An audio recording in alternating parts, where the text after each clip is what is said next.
জানেন যে গার্মেন্টস শিল্প নিয়ে শুধু ইন্টারনাল না এক্সটার্নাল বিষয় একটি যুক্ত হচ্ছে। কালকে আমি পেপারে পার্শ্ববর্তী দেশে একটি পত্রিকা বলেছে, সুরাট টাইমস বলেছে এখনই সময় এটাকে টেনে নিয়ে আসুন। তার মানে এখানে যারা শ্রমিক ভাইয়েরা আছেন, মালিকরা আছেন, তাদেরকে মনে রাখতে হবে যে বাংলাদেশের গার্মেন্টসকে টেনে নিয়ে যাওয়ার জন্য নানা ধরনের ষড়যন্ত্র চলছে, ইন্টারনাল এক্সটার্নাল। তার মধ্যে আমাদের অনেক শ্রমিক ভাইয়েরা আছেন যারা হয়তো না বুঝেই কাজটা করছে।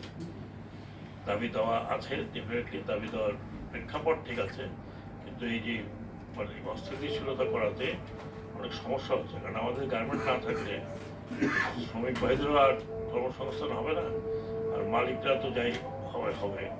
তা আমি প্রথমে অনুরোধ করব যে আপনারা বিষয়টিকে একটু আপনারাও অনুধাবন করেন। দেশ তো শুধু আমার বা আরো কয়েকজনের একটা সবাই, এটার ক্ষতি হলে আমরা সামগ্রিকভাবে ক্ষতিগ্রস্ত হব।